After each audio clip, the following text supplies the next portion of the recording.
man. What it is. I like that tie you got there, Jake. Hey, Are you know, serious? yeah, for this, we have a.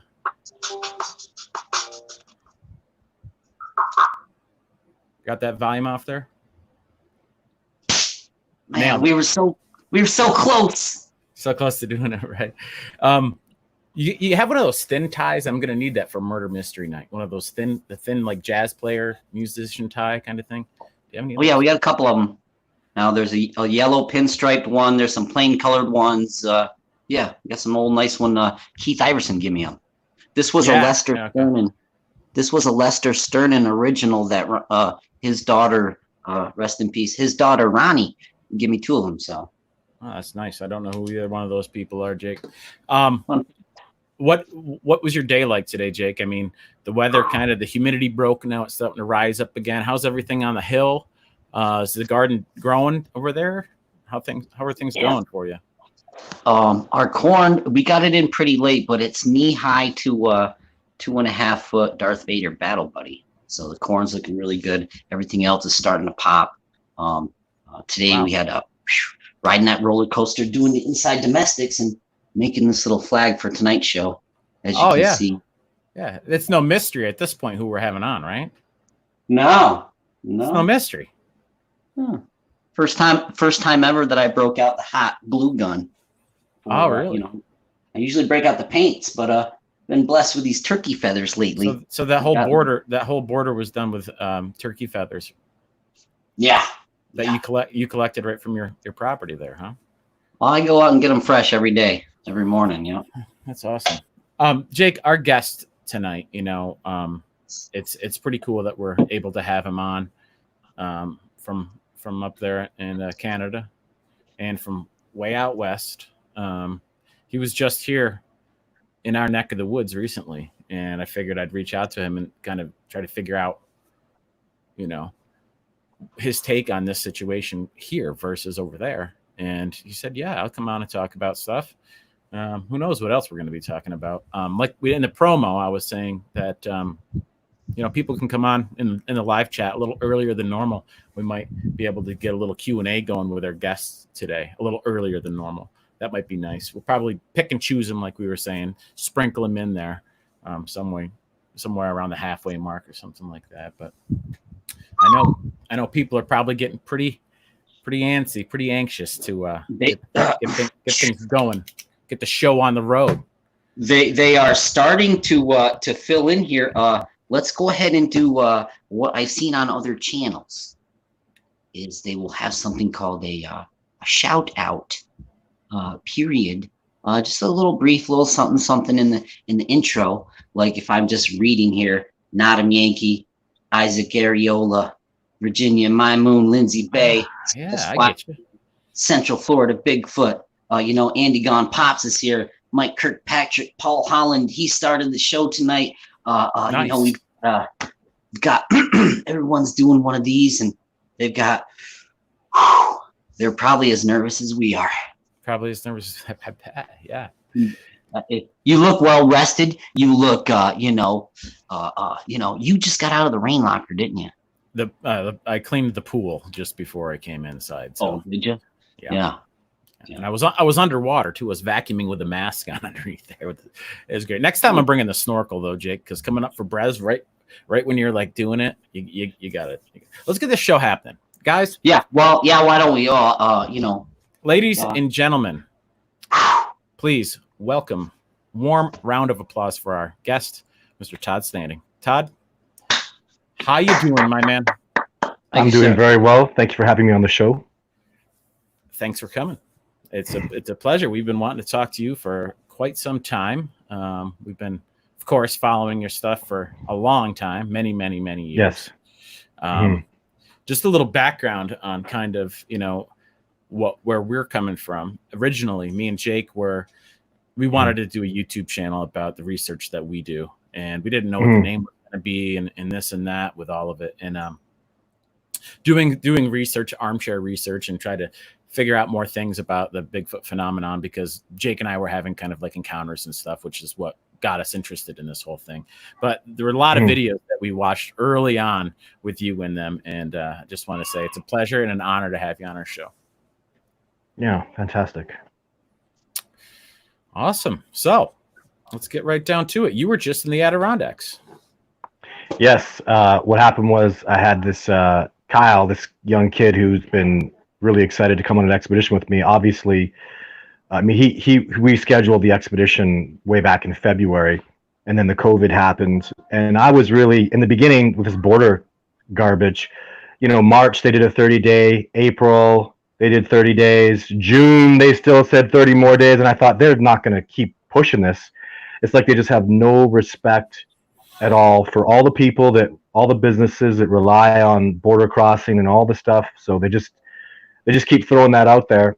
And so I said, but I found out Canadians can fly to the United States. So I said, hell with it, I'll go out there. I knew there's another lady out there, Sadie Clark, who was talking. People talk a lot, and she's talking about how she grew up like hunting and surviving, and she walks around barefoot. So I get out there. This Sadie Clark is unreal. She's been like backcountry survival chick, walking around barefoot, picking up tubers and showing me about crayfish. She's an incredible survivalist, very spiritually connected, which is really important for this discovery. And then I got this kid, Kyle, who's just passionate like crazy, and the beautiful Adirondacks of the Empire State, New York. It was gorgeous. And we just got, like, it rained for 3 of the 5 or 6 days I was down there. And the area was great, and we just did the right things, and we got that Sasquatch to come around us. Came within, that was a female, I believe. She came within about 60 yards of us, and everything just fell into place brilliantly. I was stunned that we were able to garner that kind of success. And we get out there and we see breaks that are 3 years old, 5 years old, 1 year old. Then I see one that's with a track that's within the last 30 days, brand new, fresh. And then we got growled at by probably that particular female. What happens is when you go into an area, they're so intelligent, they'll recognize a tracker. They'll recognize this dude, these people know what they're doing, and we're there for Sasquatch. Every time we see a tree break, we walk around it and we leave evidence that we were there. So even if they don't see us walking around and making note of their tree breaks, they'll see the tracks, they'll know these people are here for Sasquatch, and they need to know that. And once they get that through their head, then they come test our metal. And when that Sasquatch, that female Sasquatch came around, Sadie and Kyle there's a Sasquatch and it's dark and you could hear her rock clacking and making sounds around us. And you see me just put my back to her and walk out into the darkness and show that I'm just calm, cool, and collected. And they did an excellent job of staying calm and collected. She's testing your metal. Most people I think would flip out and run away screaming. There's a Sasquatch there. Oh my God, she's making sounds. They get terrified. I mean, I've seen it. People just talk, but these people managed it. They did an amazing job. The next day we went and found the tracks. I'm going to put the video up on Sunday, just showing the tracks and the marks and why we believe where she was. And it's like even all the times I have Discovery Channel and all these networks chasing me, and they're always trying to get a storyline. And I go, you can't do a story. Like, I'll write some BS down, but the truth is they're the storyline. They'll, like this Sasquatch, just an example. I never saw this before. She pulled moss off a rock, and then rock knocked on the rock, and that left marks. So then she covered it back up with that moss. Never seen that. She knows how to hide even rock knocks. Yeah. Like the brilliance and how she crawled in and got the position. I knew she was going to come from that way because she had the wind gauge. Like, there's so many things that these incredible beings do that's first nature to them that people just have no idea. Even I know it's likely to be a Sasquatch because nothing could sneak up on me that stealthily. And what even people won't get the wind gauge and find high ground and make sure they have the exiting point. And I mean, highly trained military worry about exit points and safety and high ground. But at the night, and even that Sasquatch, she knew that terrain so well. It's just so exciting to think there. And New York State, to me and the rest of the world, I mean, that's legend. That's the stuff of legends, right? I love the Avengers. I love Spider-Man, Superman. It's New York. This is 3 hours away from the mighty city of New York in the gorgeous Adirondack Mountains. It was a dream come true for me. And there's Sasquatch out there. It shocks me. What is it going to take to make this discovery? Like, how many places? They're in Texas. They're in Florida. They're in New York State. I mean, to me, even making the video was such an honor, and I'm 100. I can't even lie. I'm 100% convinced they are definitively there. She came and interacted with us, and they're even to say that she's so well habituated to humans to come and interact with me in such a short time period. I mean, there are people that have been good to her and human beings that have treated her well. If people are out there shooting at the Sasquatch and being jerks, you're not going to get that kind of contact. So there are good people out there doing the right things, and it was amazing. I can't say enough great. Even the people, they were just so homey, and it was a lot like being in Canada. People talk about the way we're very friendly. The people were so friendly there. They were so down to earth. It was Long Lake, the area that I was in. Yeah. And it was awesome. Everybody, and so so receptive to me being the only person that gave me a funny thing is one lady. I was having trouble with my credit card because it's from Canada, and I tell her I'm Canadian. She goes, "Oh, you are?" She puts her hand on my hand. She goes, "I'm sorry to hear that, that I'm from Canada."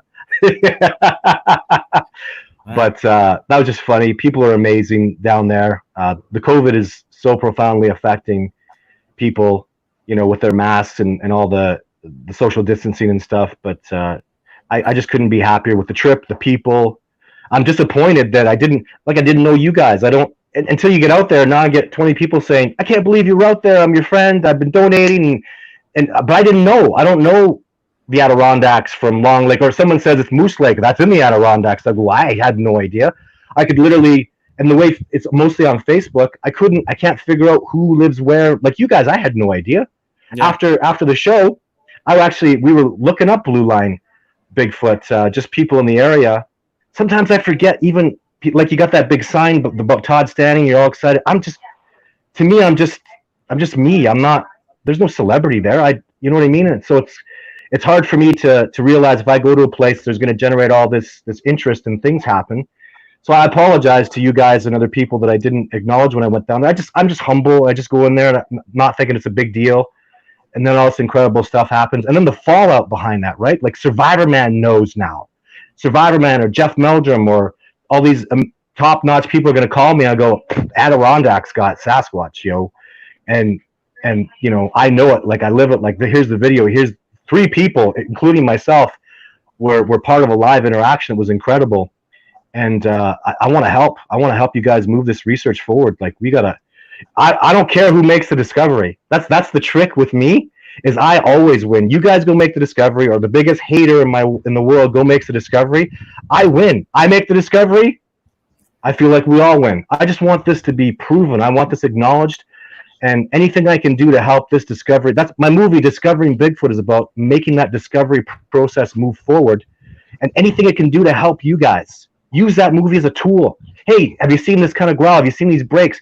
Survivor Man, the 4 episodes I did with him, those are tools to help people like you go convince, like Survivor Man knows they're real. Survivor Man. Jeff Meldrum, who's a PhD professor from Idaho State University, has evidence and saw Sasquatch in that documentary. Like, you know what I mean? You guys have seen the movie, I'm assuming. Oh, yeah. It's great evidence that I want you guys to use. It's not about any one person. It's about the Sasquatch and the discovery of Sasquatch. And, that's what we're all fighting for, isn't it? Crowdsourcing the Squatch. Yeah. Yeah, absolutely. I mean, it's a nice feeling to have a guy like you who's well known saying what me and Jake have been telling people for a long time, but we're just getting out there. Our voice isn't super well known, well heard, and but this whole thing got the reason why we started doing this is because things started happening to us that we couldn't explain, and we weren't out researching Bigfoot. We weren't doing anything of the like, and some peculiar things happened. And so that's when I started doing some research, like what the heck is this noise, looking up all these different noises and this and that. And then I heard this noise that was supposedly a Bigfoot call, similar to the Ohio Hall, but it was different. And I got like goosebumps. I was like, oh man, okay. And then it just went boom out from there. And the more research we did, and thanks to you for giving us some of the knowledge, the more we did, the more we realized that lots of these other things that were happening in and around the woods that we're in, and just weird noises and stuff, are all connected to the Sasquatch phenomenon, which we didn't know at all. We had no idea about rock clacks, about tree breaks, about any of the sounds. That we had no idea about any of it. And then it just was like open up the floodgates, and it's been really fun. It's really interesting, and it's something that me and Jake, we know that they're here, and Jake and I have not had a direct sighting, but we've had so many other encounters, Todd, that there's no denying it. So it's really fun, and it's really nice to have you here in our backyard. So, well, see, you guys are going to get criticism because of your crazy fun attitude, but I tell you guys, and behind the scenes, I couldn't put any comedy in my movie because people don't take you seriously. Warner Brothers had a look through it. They took out all the funny stuff that I did, and I was disheartened by that. But at the same token, they sit down with me and they go, look, if you're really about the discovery and you want people to take you seriously, you can't be a funny guy. But on Expedition, I make people laugh. It's about having fun. That's why Sasquatch come around you guys. It's because you're out there having a good time, getting a little crazy. Every joke that you play, every funny thing you do, it's just made to create positivity and happiness, and that's the best way to attract them. And the things that the Sasquatch are doing to you guys, they don't do that to every people. You must be special. They feel your energy. They see the way you interact. If you're out there being an asshole and you got an axe and you're smashing trees like you don't give a crap, and you swear when you see a squirrel, those guys will never have any interactions of any kind. So go out there, love nature, and Sasquatch are teachers. They're the ultimate masters of that's what the term Sasquatch means. It means wild master or wild teacher. And when you guys go out there and you're loving nature and you're aware of them and you acknowledge that they're around, you're smart enough to pick that up, and you don't act flighty. You got to show integrity too. If you're every time a Sasquatch sounds like, whoa, you do that, they're going to leave and not come around. They don't need that kind of crap in their life. They want people that are solid. When they come around, you acknowledge it, you're aware of it, and you be calm and you show serenity. And even if it's not going to happen that day, it'll pay off in the end, because they'll get used to you, and they'll have dreams about you. And when you come around, they'll be like, I've tested this guy, he's cool, and they will get closer and closer. You just got to take the time, spend the time, and be smart enough to go. Like I can't. On one of the most profound things Survivor Man said to me on an episode he was working on me, the first year, is when the Sasquatch were coming around that night and they were making all these sounds. He looked at me and he said, this is on camera. He goes, I've heard this before. This has happened to me before. This is not the first time. It's just that paradigm goes off in your head. Well, it's not 3 bears, because bears don't do that. Elk aren't going to be coming around me like that. The mountain lions live alone. What 3 individuals are going to be popping and knocking? And of course, a rational person isn't going to go to unicorns and mythical creatures like Sasquatch. But you guys got over that paradigm, and now you're seeing the forest through the trees, and like, damn, that's, gosh.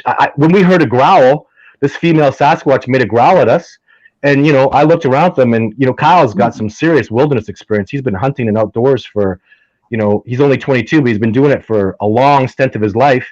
And he's like, what was that? That had to be a Sasquatch. Of course it's a Sasquatch. It's a deep, guttural growl. It's loud, profound. Bears don't do that. Elk, you know what I mean? Go through the list. It's Sasquatch. Get over yourself, and then move forward with that discovery. So many people, you can't imagine the eyewitness accountings. What I think most of the time is a Sasquatch is trying to get somebody's attention for years. At times they've been watching people, and people just ignore it, and finally the Sasquatch just walks right out and goes, "Here I am! Oh my God!" Yeah, for the last 2-3 years, maybe months. He's been trying to get your attention. You've been ignoring him, thinking it's birds or squirrels or bears or whatever. And finally, he's shown himself to you because he's been watching you so much. And people, you really got to think, don't think like a human. You got to think like the way a Sasquatch would think. They're wilderness experts. They're calm and they're peaceful. And they like the Native Americans would do. They're extremely patient. They don't take risks. And you screw up once, they're not going to forgive you. You pull a gun out and try to shoot at them, or you have that derogatory intent, you're going to lose, and it's going to damage any research that you have. So you have to be subtle and patient, show integrity, and be funny. Man, that's right before Jeff Meldrum saw a Sasquatch. People don't know this. I told him a native joke, and I have an audio recording of it. So he's going, ha, ha, ha, ha, ha, ha, and boom, a Sasquatch makes a sound, and I go, they're here. And now we're going to have interactions. And we did, and I knew that because everybody was in such a good, positive frame of mind. So I love that photograph of Jeff and I hiking there. Is this right when you told him that? Because he's got a pretty big smile on his face. Oh, well, the whole time we were just you kind of with a guy like that, you just have he has a million questions for me, and I just love the science. Jeff Meldrum is just like the purest, amazing hero. He's such an awesome, wonderful man. Yeah, we've been a big fan for a long, long time. Yeah, like I just can't say enough. He's just Bob Gimlin's a hero of mine. Like, Survivor Man. I'm so blessed to have worked with these icons. Like, they're just amazing people. So I got a couple questions really closely related to what we're talking about right now. So let's just start off with Bindernagel. Rest in peace. What a great guy. Just, what are some of the cool, most, just if you were to say two important, fun things or things that you like about him more than anything? Oh my God. I saw, here's a funny story. So there's a Sasquatch researcher in BC that used to work with Rene DeHinden. I can't remember his name. Anyways, he was, the saga was happening where Randy Brisson was not meeting John Bindernagel because these guys were saying negative things about him. So I take John out, and he realizes Randy's totally legit. Randy's amazing. Randy has incredible evidence. So John gets in the truck with me, and this is John getting angry. So he goes, "Oh, goodness gracious," and he gently taps the dash of my truck. "I haven't been talking to Randy. I'm so miffed at all these people that have been lying about him." And he crosses his arms and he's quiet. So then I drive him back to the hotel. He spends a night writing an apology for his angry outburst to me. Like, it's like an essay apologizing for that. And if I never want to work with him again, he'll understand. And I see him the next day. I go give him a big hug. I go, "John, come on, man. I stubbed my toe and I swear, Yeah. And if that's you losing your stuff, like, he is just such a gentleman. He was so salt. Like Jeff Meldrum is literally a Boy Scout leader, wonderful, gentle man. And there's another level of integrity and honestness and wonder that was John Bindernagel. They broke the mold and they made that, man. If there were more people like that in the world, this world would just be totally magnificent. And what he did and how he worked, it was even fun to push him, because when I started doing things like the lawsuit suing Fish and Wildlife for not recognizing the species. In the beginning, he was like, "I'm not being a part of that. You can't be. That's not responsible." And then after a couple months, he comes back and he goes, "I'll testify." Because my perspective was, "John, you gotta take the gloves off, man. They're not recognizing this species. Like, they are not doing their bloody job, and I'm sick of them not. Why am I doing this? Why am I making this discovery happen? They're getting paid for it, and they're the stewards of fish and all wildlife. Do your goddamn job." And so eventually I broke him down, and he was going to testify, and but it was that fun relationship where I'm always pushing things, and he was always really conservative. And I don't want this discovery I don't want this paranormal acceptance of Sasquatch to continue. I want them acknowledged. I want them, the change that they'll make in our society, in our world, will be so. This is not some, new gorilla species, and no disrespect to a gibbon that you find. This is a spiritual, connected, hominid, bipedal creature that's outwitted us in every single way in the wilderness. They annihilate us. They own it out there. They are the ultimate wilderness species. And it's because of their spiritual connection. It's because of their incredible evolution. They're making movies about X-Men, when if you threw Wolverine out into the bush, he would get his head ripped off by a Sasquatch. They're that strong. They're that powerful. They're that intelligent. They're that spiritually connected. And we have gotten off this. We've been so domesticated, and we're so off track, and we don't think we're nature. We don't think we're connected to nature. And we're so wrong. And I believe they can set us back on a path that can really help change this planet in magnificent ways. And that's why I'm so passionate about this discovery, is because I want great changes in this world, and I can't do it. I stand on the shoulders of Sasquatch, and eventually it'll be about them, and that connected. Survivor Man does that, tries to teach people to be connected to the earth. And it's not man versus wild. It's man within wild. It's, you're part of nature. Go find your niche and stop living like a virus, and find a way that your equilibrium can just sit in, because we're a virus right now, guys. We're just simply a virus. How can you go to those big cities where it's just like, you go to Los Angeles, it's cement and glass and pavement and destruction everywhere. Where are these people getting their food? Where's the green? Not there. There's millions of people there. So the way things are in this world scare me, and I look to the Sasquatch for that salvation. If they were going to be, let's say that they were discovered and the world said, okay, they exist. Do you think, what role do you think the Sasquatch will play in the enlightenment of us? Like, are they going to, just because we find them, they're not going to come out and say, okay, well, by the way, this is how you should be doing it, because I think you might have found us. So I'm interested. There's going to be, like, there's even an enlightening going on right now. Like the show Third Eye Spy, where they're talking about the psychic connection and how people can see things over distance. There's going to be, they're at a level that they're so miraculous on so many levels. We're going to go, no wonder we couldn't discover them. No, every week, oh my God, they do that, they do this. Their connection to one another, their honesty, their power, their prowess, and their spirituality and closeness to nature. I mean, right now, doctors are prescribing to some people, go walk around barefoot in the grass because your equilibrium's all off and your chemistry's all wrong. They never wore shoes. You know what I mean? It's like they were always connected. They always knew that the answer was in the trees and in the wilderness and that connectivity. And a lot of people just don't care about the wilderness anymore. Why should we? Is, you know, a lot of people's perspective. And why should we? Well, the Sasquatch can bring people back and inspire people, can create a whole new, even a new spiritual understanding that it's gonna make changes. It's gonna be so enormous. Just I think waves of people are gonna go back to nature and realize that power of nature and get reconnected to it. I already see that so much with the people I talk to, and there's really never been a person that I met that had a Sasquatch sighting that wasn't some love of nature and wilderness and had some passion like that. And the Sasquatch will just take you up to a new level where, you know, go spend a couple days alone in the bush. Just go be completely alone and find yourself. Forget about what time it is. Forget about your damn bills to pay. Don't worry about all the ridiculous crap going on, and just lose yourself in nature and get connected to. When you connect to nature and the earth, it's like the universe or God or whatever you want to call it. It's the holiest way to find that yourself. And I think a lot of people that have anxiety and depression are just wild people that can't be domesticated. Try to domesticate a moose or a zebra.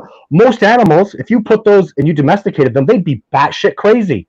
Like people that are suffering from, you know, anxiety and, you know, these overactive people, they give them Ritalin. That kid's just got wilderness in him. Let him loose.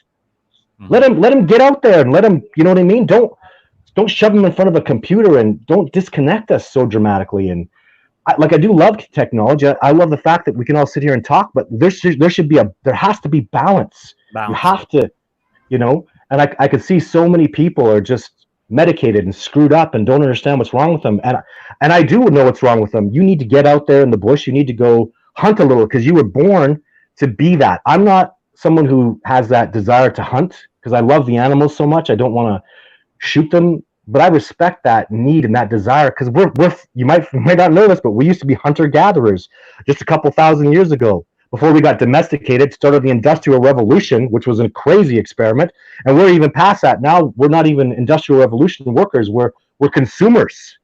What the hell kind of experiment in domestication is this? And you know, when you domesticate something, it gets fatter, lazier, dumber. You know, when you take out survival of the fittest, you annihilate a species. Isn't that us? Yeah. So my feet every summer they get stained, and it takes you know a while once the cold weather starts in where you can't walk around barefoot for all that stain to get out of my bottom of my feet, and I get all calloused up and everything because I don't have shoes on. I don't have shoes on ever. I never wear shoes. So unless, you know, I have to wear them for work or something like that, but otherwise summertime shoes off, you know, grounding, all that stuff. It, for whatever reason, if it is what it is, I just always like to wear nothing on my feet in the summer. Yeah, and just like the Sasquatch connected to the earth, never wearing shoes, like you were saying. But isn't it odd too how they avoid all technology, or they don't, like, you know, they don't use technology, but at the same time they exist and perform on a level so much higher than us. Like, you know, if they, you know, they're talking telepathy, you know, they're doing something that we've lost. Like there's something and we can get back to that stuff. I work on my feelings and my energy. I mean, I teach people, you know, if you don't want to get attacked by a wild animal, act like a predator. move around there with predator energy. Don't move around like a doe or a deer. That'll get you in trouble. That's what, and it's that energy and that finding your place and your niche. It helps you connect, and it's so miraculous. It's very addictive. Do you create your own universe? Sorry. Yeah. Do you think there possibly be a divide in humanity? Say that Sasquatch becomes recognized and things start going back to nature. Do you think there'll be a certain percentage of the population that kind of doesn't do that, and then maybe yes, a percentage that kind of does? And what's that going to do to our society? Well, I don't know. We just have to respect one another. I have good friends that I just think the world of, and they can't stand the mountains. They'll never go hiking. They're good people. There's a place for everybody. We can all have a symphony. Some people are passionate about computers and they love that kind of stuff. Let them do that. Maybe they're better domesticated. They're better into the technology. We all have a wonderful place. We can find our spot. I just have a problem with people that have that wildness in them, and then we fight to domesticate them. And it doesn't. We need to all find our place and get that comfort. And Sasquatch, I'll tell you, Sasquatch fear technology, because they see, there's a story, the Sasquatch, it's a long story that the Sasquatch know, where they see how technology, even with the native people, where the more they use technology, the more they separated themselves from nature.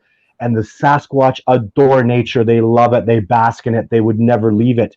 So they know if there's an axe there, once you go down that path of technology, it sucks you in and you could never go back. So they won't pick up an axe. They won't look at that shiny mirror. They don't care about they fear that stuff, because they see, you guys, you got to understand, when a Sasquatch sees a hunter go out in the wilderness and he shoots a trophy deer, and a trophy deer is the nastiest, yuckiest meat in the world. You can't even make it in a hamburger. And then they leave what would be hamburger meat. They chop the freaking head off, which is the worst of the worst meat, and leave with the head. The Sasquatch are there going, that's not edible. That's the dumbest thing to take. Like, these people are clearly insane. Like, they want to go help you and go, why? Here, go give them some good meat from a young buck, that was tasty, and have some tenderloin. The things that we do, we stare at these little phones. Look at me now. I'm staring at my little phone, and it's like, this is our world, and it's so fake. It's so, not real.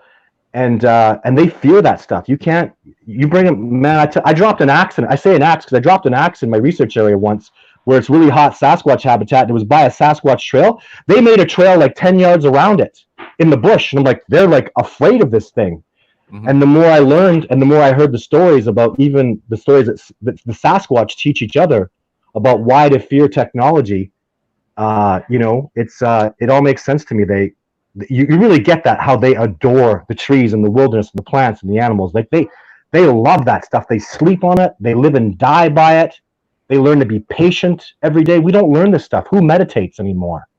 You know what I mean? Yeah. So there's already a huge separation, but I'm just interested in the people that have that wildness that I have, to get them connected, and just to, and there's so many people, 100 million people in the United States believe Sasquatch is either real or very probably real. Those are real stats that have been done by over and over again. Like, that's a lot of people in the US that are hungry for this discovery. That's bigger than ever, man. Yeah, it's and who's not? I talk to people all day. I do this research all the time, and people are so excited about this, and so am I. I want to ethically help that transition happen. That's why I'm doing this show, to help you guys or help people that are listening. It looks like I'm going to Alabama in a couple weeks. Alabama? Yeah. And there's a couple people down there that have been chasing me. They got all this research happening, and things have all fallen into place. And like, Alabama? Like, if you'd have told me 2 months ago I was going to New York State, I'd been like, no. Yeah. But things are just falling into place with me. I'm losing because most of my expeditioners are American, and they can't come. It's like 80% United States. Most 90% of my support is from the U.S. And some of the best evidence, like Jimmy Chilcott and Jeff Meldrum's tracks, and the Washington tracks through Oregon, I think those are some of the best. The California, the Patterson-Gimlin film, that's really the best evidence in existence, in my opinion. And so the U.S. is enormous in this discovery. It just won't be done without the U.S. And I'm so this whole U.S. Canadian thing, I feel it's ridiculous. I'm just a person. You guys I just live a little further north than you guys. You guys have military. We have Medicare. Hey, So you're traveling around. You're going to different places. Alabama, New York. What's your feeling on the difference between Sasquatch in different locations that are spread apart by a lot of land? So you have Patty over in the Northwest. Down south, you hear different accounts of different looking kind of beings, and then over down in Florida, it's like a slightly different kind. And up here, I know they can get very big up here, but what's the deal with all that? Is that because of just years and years of being in their area, or is it? Do you think that there's just... this is with me is there are Sasquatch that want nothing to do with people. Like I filmed a Sasquatch in California a few years ago. I'm trying to get my documentary finished. It's called California Bigfoot. And I even though I got that footage and I had that success, I'm never going back there. That male will kill me. Like he made it very clear I was not welcome there. And that happens at least 70% of the time. I'll go into a research area, I'll spend some time there, and they'll let me know that you're not welcome here. I don't want you here. Don't come back. So whether they've been shot at, whether they've been raised to hate people, just the odds are most likely I go into even that particular area. There's two native men. There's actually a native family now that are interacting, and they like those native people. They just didn't like me. Gotcha. So and maybe it's me coming with this aura of all these people are thinking about me, and I have all this energy, and they don't want a spotlight shined on them. They want to humbly have a connection with local indigenous. So each individual Sasquatch is a different manner of thinking. They're highly original. So I just go looking for the Sasquatch that are happy with me being there and they're okay with me, and then I build off that, and that doesn't happen very often. The majority of the time I go there and they just give me the boot. Even in the Adirondacks where I was, that was one female that came around. Where's the rest of the troop? Where's the males? They weren't there. And when they come around, if they don't like me, I mean, they're the boss. The big guy comes around and says, I don't like this dude. I don't want to have this light on me. And, boots me the hell out of there, and I can never go back. I'm okay with that because it's their home and I'm just a visitor. But that's the thing I look for is the Sasquatch that are really the wild bunch, I call them, that I study in radium. Man, they're just fearless of people. Like they're so out there, they're so wild. And the reason I'm studying them and working with them is those buggers won't run. They'll stand there, and I'm here, and this is my home, and I'm a Sasquatch, and you're on my territory, and I'm not going anywhere. And we push forward, and they don't move. And now you get these incredible sightings and eyewitness accountings of these that are, most places you go to, the Sasquatch will bail out. They will exit, not because they're weak or anything. It's just this wild bunch in radium.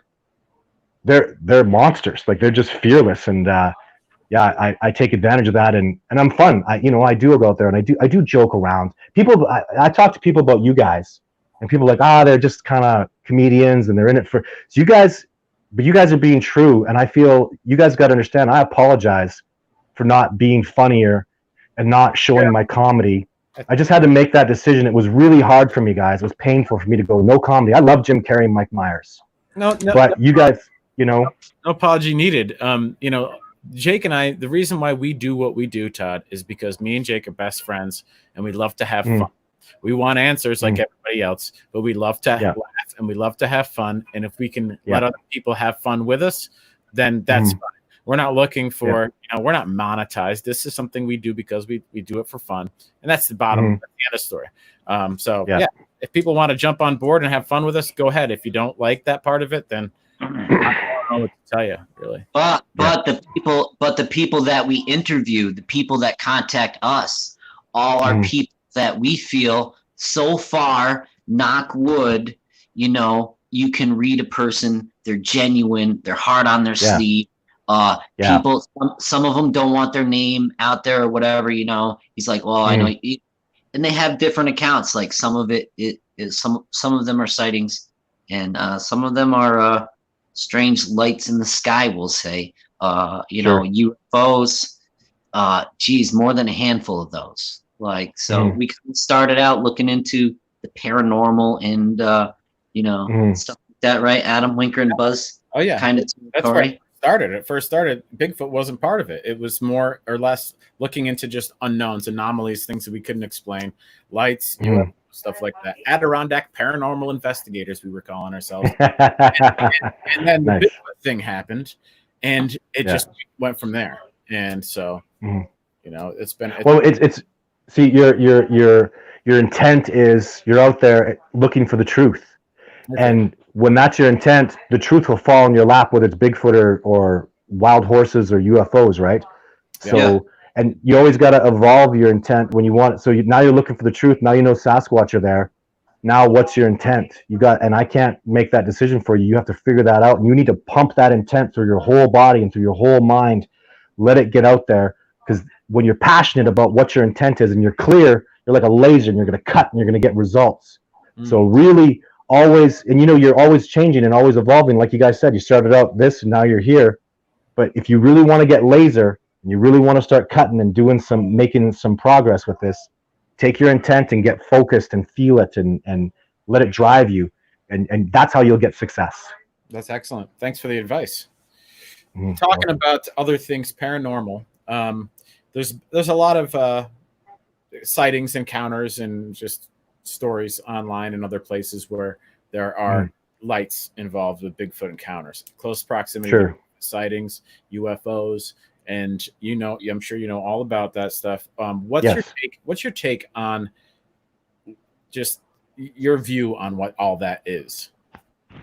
Well, aliens are real. The spaceships are real. They exist. I mean, I had people call me for a Bigfoot encounter and showed up, and there was a cow sliced up with lasers, and then authorities showed up and removed all the evidence and paid everybody off and lied and said it was a mountain lion, and Les Stroud saw lights in the sky up when he was on an expedition in radium one night. He talks about that on Joe Rogan. It's happened to me. It's real. But they've even just, when I was in the Adirondacks, when I came out, some people were telling me, didn't the FBI just admit that there were UFOs recently? So now that's in the news. Mm-hmm. But I've seen the evidence and I know the UFOs and stuff are real. But again, for me to be laser, it's just not. I was on an expedition where there were lights in the sky, and they're like, "Look, this is alien spaceships." I went to bed. Going to bed because that's somebody else's job to do UFOs. I'm not going to even spread myself out thin. I simply know they exist. I've seen the evidence. Even people that I admire. Like I took a tracker out from Arizona, an Apache tracker. I took him out to the bush and I showed him.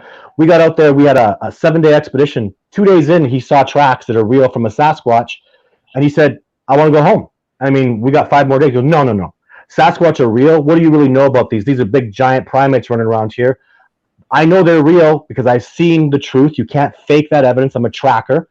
And I want to go home. And he went home. He left early. And I was like, what the hell? But I admire the fact that when you're intelligent enough to go, when I see evidence, that's it. It's real. You can't make that up. You can't fake it. Just don't get over your damn paradigm. Suck it up. The truth is the truth. And I've seen it 10 times. So there's one of the areas we research. It's really beautiful, very remote. There's hardly any houses back in there, but it's not too far off the road. It's a small, and in this area, probably let's say 5 mile radius. There are oftentimes UFO sightings. We have UFO lights caught on trail cam. There are Bigfoot encounters, multiple Bigfoot encounters in this area. A lot. One of the hot spots. And also, I came across what I believe are little people footprints, not bare prints, but boot prints this big with a little heel on them in the middle of nowhere. What? Yeah. Huh. And in the middle of nowhere. It's on this stream back in, and there's no other tracks around. And then we found, me and my friend Charles found little flat-soled boot prints that big. This is many years ago. But my whole point is that all this stuff happening in the same area. And I'm just wondering if you have any take on why Bigfoot and UFOs are kind of seen in the same area. Are they related? Or do you think that there's like a thin veil of, visibility in these areas? Or is there a reason why all of these paranormal or cryptid type of things happen in the same exact place? It's just bizarre to me why they do. And could I just add real quick that one of those trail cam footage pictures, it was a light bar, right, Adam? It was a light bar seen crossing the five lights in a straight horizontal level line that cut. The first shot was way out, the second shot was closer, the third shot was close, and then we looked at the where it was in the daytime, and this thing was huge. It was really, really big. It was probably 300 feet wide, maybe. Perfect line. It had 5 lights on it. Boom, boom, boom, boom. And so, just there's all sorts of weird stuff in this area that are paranormal. Bigfoot's one of them, and it always makes me think, why in certain areas does this stuff happen? What makes one part of the earth more special than another for all of these things? If there's a connection. And I've heard shaman talk about areas that are very special, that are just like the natives here. I live in an area called Calgary, and we have the spot called Nose Hill where you can see it from space. And the Indians have always said it's very holy land. It's very precious. Buddhists have come out here to visit it. And I don't know why. Nobody's been able to develop on it. And you believe me, they're bloodthirsty businessmen that want to put houses there. And there's just nothing ever worked out with that way. And there's nothing special. I don't know why it's like that, but clearly something special about it. I can't put my finger on it, but I don't see any. To me, Sasquatch are the most authentically indigenous hominid species in existence. If I took the toughest dude in the world, Survivor Man, and I threw him naked out in the middle of nowhere, and I said, "You can't use any technology, survive. Here you are naked." He'd probably be dead in a month or two. Yeah. If I took a Sasquatch and I did the same thing, and I came back in 10 years, he'd be fat with his feet up. I love it here, right? So they're really the ultimate survivals. They're the ultimate wilderness. That's what can be so inspiring to people is, there's no other species that's like us, like bears in North America. Bears are awesome, but they're nothing like us. They're so different. They're quadrupeds. You get a hominid species like Sasquatch that are out there killing it. How is that not going to inspire us and make us think, that we can do this and we can get connected? But I just, if anything, the aliens. I mean, if anybody's going to have alien DNA, it's us. We're so weird. We can't get back to nature. We're so far away, and there's evidence to show in our DNA that something changed 2,000 or 3,000 years ago. I would buy that. Aliens came and put some DNA thing in us, and that makes sense to me. But to say Sasquatch, they're just so, you understand how they're so developed perfectly to survive here. Like it's nature, it's connectivity. So just based on that logic, I would see them as the furthest thing away from alien spaceships and other planets. They're so perfectly evolved here. No different than how amazing a wolf or a bear or a deer are. And those species are amazing. They're incredible, incredible survivors. Like you got to be mind blown with the abilities a deer has, where they can smell and see in the dark and hear so well, So, and that's just the Sasquatch are the perfect indigenous species. So the least likely to have alien. But I mean, if there are aliens and they're scooping people up with technology, they're probably going to be scooping up Sasquatch too, right? Doing experiments on them, right? So Tom Hammond says right here, simple. Aliens are also looking for Bigfoot, and agreed. That's just a really good way to look at it, Yeah, I just don't see any other correlation that I can put my finger on. To be honest, it's quite a fascination. It's always boggled my mind, but in such a fun way. Speaking of other things, Bigfoot is very in tuned, awesome in nature. There's a lot of people out there that have this a little bit over the top view on it. The Woo Society, everybody that's talking about the extra special powers of Bigfoot being able to cloak himself and disappear and mind speak and all this stuff. All that is one camp that's kind of like related to everything, and a lot of people just think none of it's real. We have our own view on it. What do you say about it? Oh, well, it's just when you deal with a species that's so incredible and so exceptional like this, you're gonna take things and say that they have these special powers, but it's really not. It's just nature. I've never seen a Sasquatch third dimensionally. Even when when they talk about fourth dimensional traveling, I'm actually a scientist. I understand how a third dimensional being can't exist on a fourth dimensional plane any more than a two dimensional can exist. So these are when you say stuff like that to scientists, they're fourth dimensional travelers. A good scientist is going to distance themselves from you because you don't know what you're talking about. Are they a three-dimensional being or a four-dimensional being? There's a total difference. So, and then when it comes to even there's stuff, there's a wonderful lady who was about them cloaking that was really hitting me hard with that. And then I realized they have infrasound like gorillas and lions do. And we don't do much. Nobody talks about infrasound, but they can stun you. What if you were walking down a trail and a Sasquatch hit you with infrasound and stunned your equilibrium, and then moved the hell out of the way, and then took the infrasound off you? Think, wow, I saw him, but then he cloaked and disappeared. No, that's real science. Infrasound is real. It will stun you. and it can create the thought of you being cloaked potentially, right?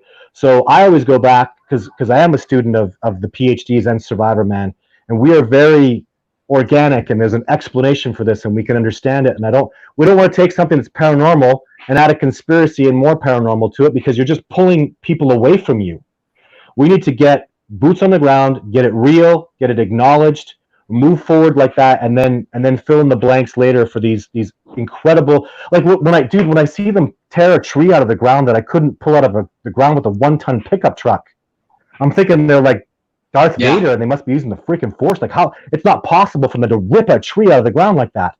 But the fact is they did, and I saw it, and it happened, and they do have that power. So now I go into the science. How could they be 4 times stronger than a gorilla? And then you start looking at the science, and you realize to survive in the cold, they would have to have the ability to generate more heat to survive and stay alive. And more heat is more dense muscles, is more powerful muscles, would give them the. So now I'm taking the science and applying it to what I'm seeing, and it starts to make sense. And I think if you just stick to the facts and really embrace the truth and the science of it with what you're seeing, an answer can be derived that's not more paranormal. We just don't want to make it more paranormal. It pisses me off that it's paranormal. It's not paranormal. I take people out and show them Sasquatch. I just saw Sasquatch in New York State. This is as paranormal as horses and deer. You know what I mean? You just gotta and if a freaking wildlife officer, one group of wildlife officers anywhere, New York State, I'm telling you, New York State right now, give me a wildlife officer and I'll take you out and show you Sasquatch there. And I've only been there for a week. Get off your lazy ass and stop making this paranormal. It's your freaking job, not ours. What are you guys doing out there? Doing Bigfoot research? Are you getting paid for it? Is it your job? And yet you guys are going over and above to get it done. What's their freaking job? I want to sue them all. Well, maybe it sounds not paranormal. Smells like an inside job, if you ask me. I mean, maybe everyone's got their finger on the pulse, but they can't say boo above my pay grade. I don't know. Yeah, it pisses me off, but anyways, we move forward. You're saying, you get with one of these law officers, NCON, whatever you want to call it, wilderness ranger, take them out, you'll show them a Sasquatch. Now, yes, I noticed that in a lot of the research you do, there's a woman involved, and me and Jake are connected with a couple of these women teams of Bigfoot researchers, and you're talking about they're good to have around when you go in the field looking for Squatch. It's good to have a woman with you. I'd like to have you talk a little bit more about that. Well, it's not rocket science. Jane Goodall, Diane Fossey, Bruta Gattagus, the greatest primatologists of all time. There's no coincidence that 3 of the top primatologists of all time are women, because when you deal with a male-dominated society, guess what? Boys like girls, and then just, I think you're doing yourself damage when we're out there being masculine and men, and we don't have that feminine perspective. It's powerful. The reason all my success is because I use every asset I can use as a tool. When I have a pretty lady out there who's being feminine and giving me feminine perspectives and being gentler with nature while I'm being masculine, and I can't not be a bit of a tough guy. It's just in my blood, right? And when you have more, when you have more research, you'll get more results. It's as simple as that. And you cannot duplicate. You guys are not feminine. Look at you guys. Nothing feminine about you guys. You guys are male. And you got to understand, a woman has a whole different perspective, and it's brilliant. I'm very, especially when it comes to the sexes, I'm very equal rights about things, and women are a powerful asset to have out there. I think female Sasquatches come around more for females too. I think we're the worst candidates to make this discovery. So it's been an important tool, but it's hard. It's hard to work that stuff out with girls, because it's always a husbandry to get a real woman who can really get out there and be brave and manage her stuff.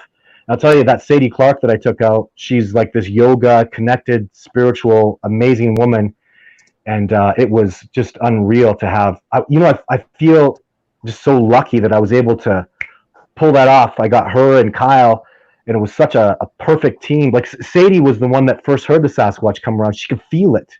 I mean, that's actually the number one thing I look for with women. It's that empathic ability. You talk to a woman and she's feeling your feelings and she's feeling energy. And that's something that can be more associated with the feminine character, because loving and nurturing and mom wants to feel and be gentle, and guys want to be, out there and gruff and getting dirty and messy. But so it's that empathic ability to feel and be connected in that beautiful way that is an enormous advantage. And Sadie, you know what? I said it was a female because I saw a slender track, because I saw the way she was acting and her behaviors were feminine. Sadie felt it. And you see how that, and before I ever saw a track, she's like, I feel it's a female. She even said, I think this female's pregnant.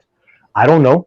And then I get out there and I see clearly female tracks, clearly feminine movements, feminine behavior. She was right. And so now I want to work with her more, because I didn't get that. And you see how that makes me much more powerful. And absolutely, whether it's your girlfriend or just some woman who's passionate about it, it would be a huge mistake not to use that tool in your arsenal to help this discovery move forward. The feather in the cap, so to speak. Yeah. Hey, what about what do you think about the Sasquatch knowing kind of like the state of the world? Let's say that things are a little crazy right now. I'm not saying COVID. I'm saying overpopulation. I'm saying global warming, pollution, poisoning the oceans, deforestation. We all know what they think about deforestation. But do you think that they're cognizant of like the kind of like state of the earth right now? No, I don't think I know they're cognizant of it. They feel it. They're so connected. I'll tell you even just a little story.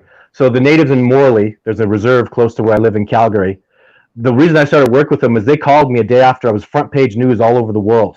They called me up and said, I wish you would tell us when you're going to do that, because the Sasquatch get crazy when you start putting their pictures on and people start thinking about them. And at the time, I was like, you guys are crazy. What are you talking about? That doesn't make any sense. And then I realized, though, that energy, when you put that out there, when you put a photograph of Sasquatch out there and people start thinking about it and feeling it, the Sasquatch respond. They get excited. They'll react back into the environment. And it happens with the natives every single time I went public, because I was literally taking pictures of Sasquatch that are right there on their reserve.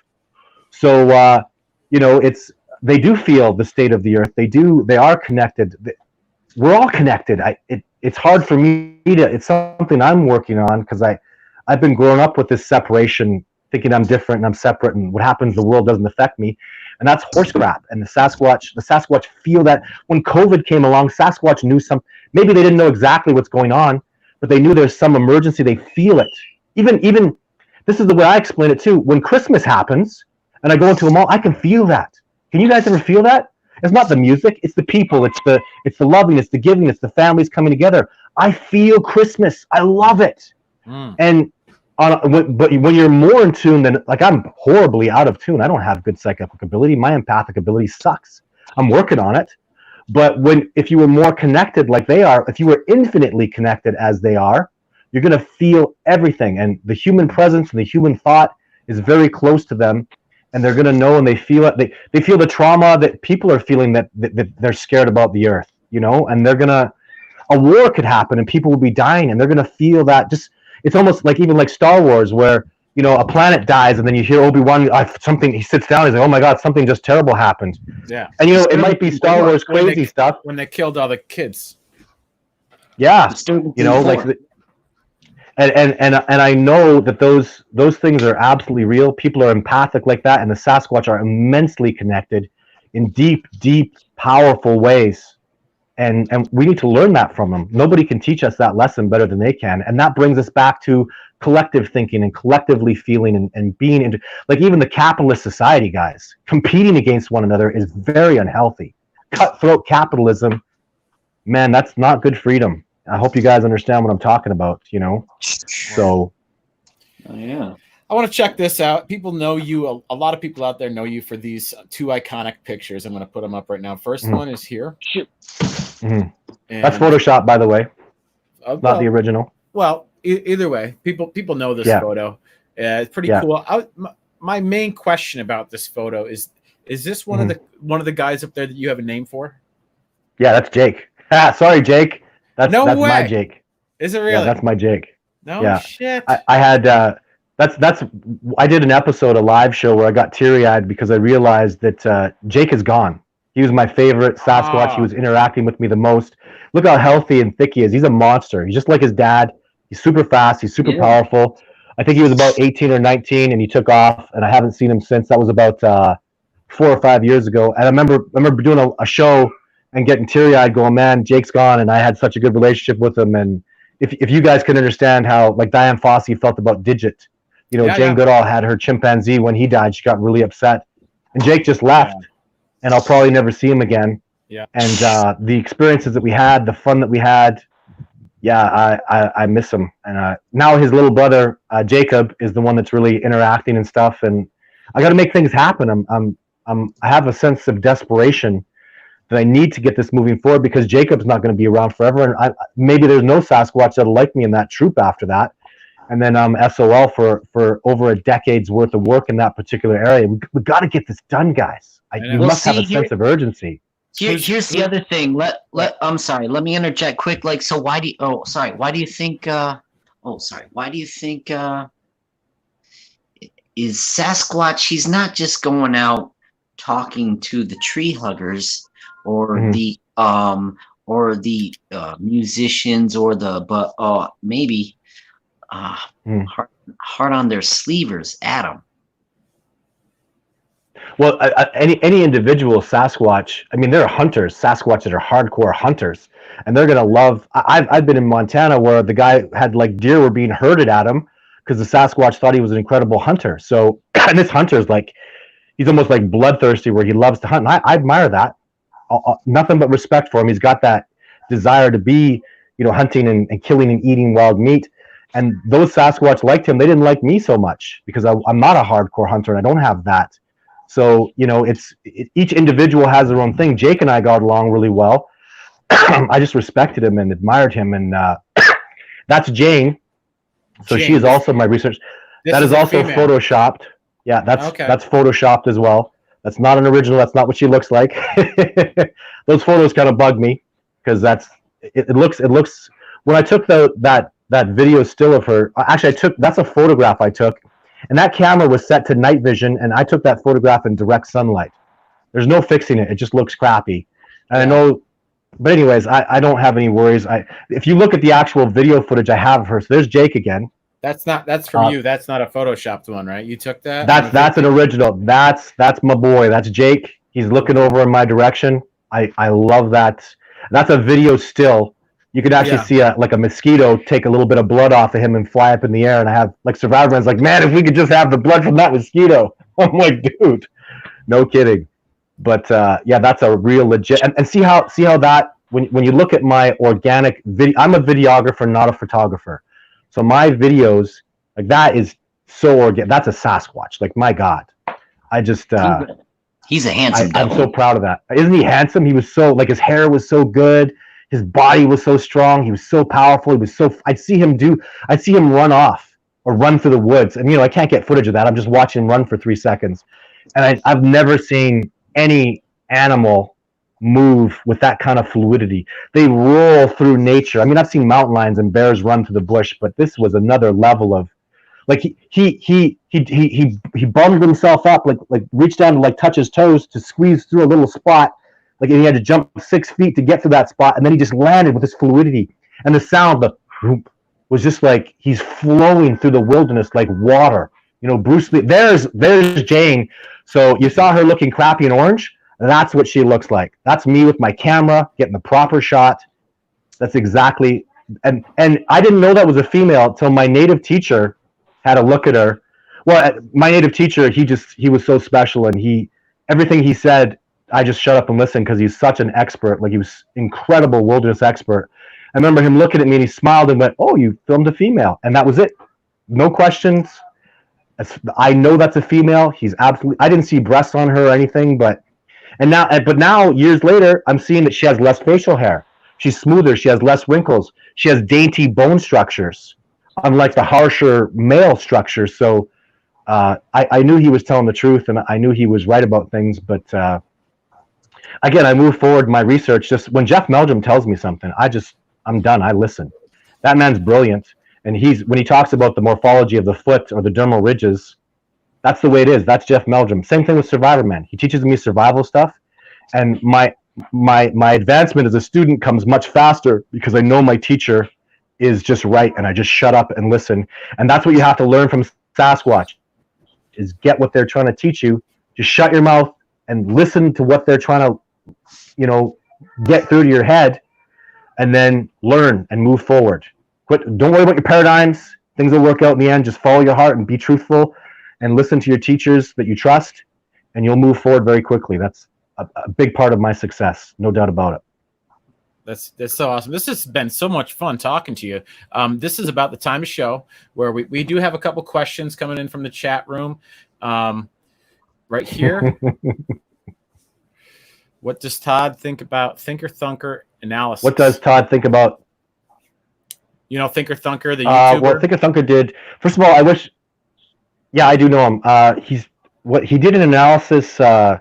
He screwed up the analysis where he was the morphing of my head into Jake, which is funny. I wish he would have called me, because I proved that Jake's head was literally like 3 times the size of mine with the pine needle leaves that were in the area. I showed but he ended up looking like a twit because he's trying to morph and match my head in.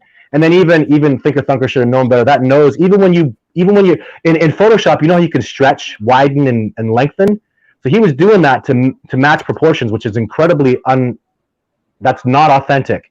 And even with all the dicking around he did, my nose is still an inch below the mouth. So, anyways, and I just wish that people, I'll give my stuff to anybody to analyze it. I just wish he would have called me. And he was even using a Photoshop picture where they've changed the dimensions of the Sasquatch. That's not authentic. You're not doing real research when you got secondhand garbage that's Photoshopped. I'll give you the original documents. Just ask. So, but then he said some good things about me, about video 3 guys. That is like that Sasquatch running up the hill. Now we've discovered just recently through another independent analysis that Sasquatch was like 9'6". How did I get a guy, an actor? There's no 9'6" actor, and if he's wearing stilts, how did he run up that hill so fast? Nobody could run with stilts like that. So I just find that when people do authentic, really cool analysis of stuff, the truth comes out even more. And that video 3, man, you can't fake that. Like that's a Sasquatch. That's a bipedal primate running up a hill, 9'6", running faster than the fastest man on the planet can run. It's Bigfoot. Have a good day. Have you ever found in the structures or some have you come across like some trees that are uprooted and thrown like lawn darts, or trees like that aren't native to, like, you're in a pine forest and here's a big birch branch, we'll say. Now something like that. Okay, one more. Have you found burnt no sign of a fire other than big pieces of logs being burned at the end? Have you ever come across that? Yeah, that's been strange. There's been a couple times where, but I think I might be able to attribute that to maybe a forest fire that came through and the wood got hardened really well, and then it's been there for 300 years. Like you can't be just every time you see something tapping that to Sasquatch. Actually, your second question, I've never seen a non-indigenous tree in an area. I've seen a rock that was from 30 miles away. I know what rock bed that came from. I was looking at that rock bed going, man, these are gorgeous copper. And the Sasquatch brought that 30 miles back to another area and put it on a structure. That blew my mind. I still have that rock. That rock was held by a Sasquatch. That's holy ground material stuff to me. But I didn't get. Yeah, I can relate to that. Being a stone, someone who's been let's say a stonemason by trade, but someone who's been collecting stone since I was a little kid, and so I can tell, looking at a locally sourced chimney, just so happens like, oh, I know what stream that guy got those stones out of. Or I know what field. Like there are certain identifier things. If the creeks around here, that we are blessed to know them. So we can, if you have eyes to see stuff like that. I don't know. That's real. That's indigenous tracking stuff, and you can imagine the knowledge you would have if you spent your whole life always out in the wilderness, and you were taught by parents who had hundreds of generations of teaching that are teaching you about the wilderness. The level that you would be at, your level is exceptional. They are at a whole other level that is just beyond, honestly, it's beyond comprehension how well they know things. And they're always trying so hard to teach me and get things through to my dumb ass because I'm very ignorant compared to them, like relatively speaking. And just pick up as much as you can. Those little cues like that you're seeing are so significant to them, and they just want to get through you, and they'll use that to communicate and, you know, really soak it in. And really, you got to see everything. You got to see the plants, the animals, know the squirrels, know the deer. You got to learn it all and love it all, so you can even come close to understanding. Like you get past the squirrels to sneak up on a Sasquatch. Good luck with that. Yeah. You know, I've been to the Adirondacks, man. You got those little chirping red squirrels. Those buggers will give you away 10 times out of 10. Never mind the deer. Now you got to sneak. When you move in, it's like dropping a rock in the water, and the waves that come out, the Sasquatch pick that up. They see what the birds do. They see the deer, the wolves, and everything. They'll know you're there just based on how nature is responding and making waves about you being there. I can tell you if a squirrel's chirping at a big predator that's dangerous to me, or a little fox or lynx, or something that's dangerous to a squirrel. And I don't know nothing compared to a Sasquatch, you know? So every inch you can get, guys, everything about your terrain, it all, that's why I go out there with indigenous people. And I do call you, I don't care if it's offensive, you're an indigenous man. If you're born and raised out there, that's your freaking home. You're indigenous. And people get pissed, they go, well, that's only native people. No. When we are out there and we've been born and raised with our nose in it, I'm third generation with my nose out in the wilderness. I'm an indigenous man out here, and I love this terrain and I'm connected. So, you know, that's what I look for to go help me get success in particular regions. Is just like you were just telling me, Jake, those little things. Kyle had 10 things like that made the expedition successful because he and this, and Kyle knows all about these different kinds of wood and how they split in different ways. He's been working in mills.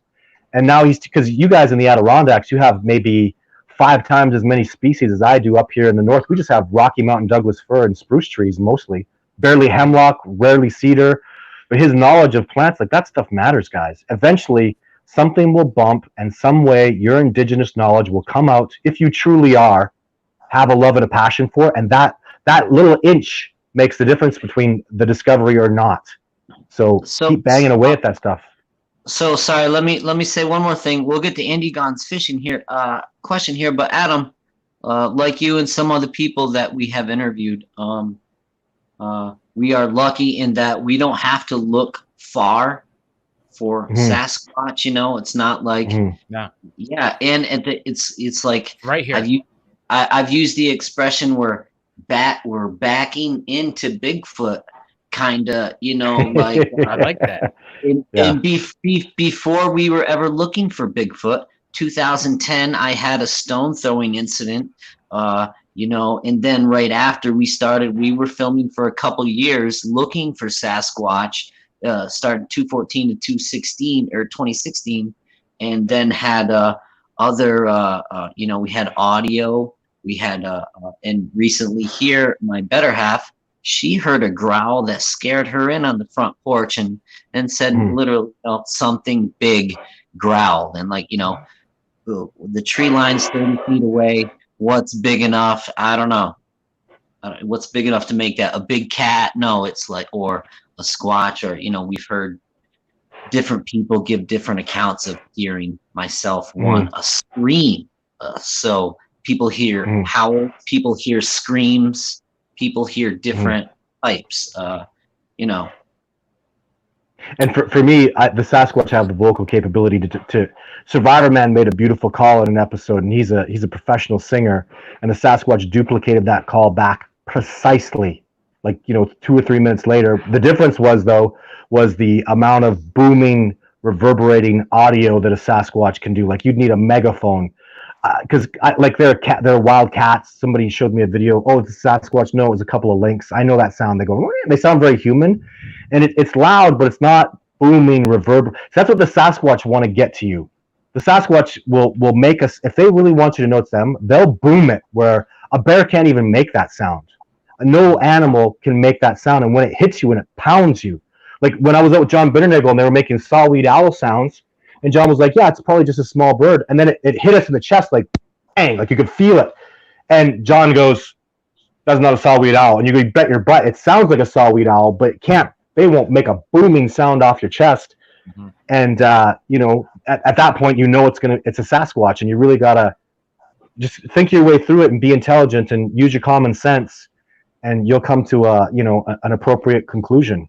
Well, one of the first thing that got me really interested in this was when I heard the like a nice long howl coming from inside my studio. I was doing studio work, recording some audio stuff in an old barn, and they had single pane windows, and the sound came through. I heard it over the headphones. I took the headphones off. It was still making this noise, Todd, and it was so, like you say, booming and big that the panes of glass in the windows were going like this. You could hear them vibrating, and I'm just sitting there like, what the hell is going on right now?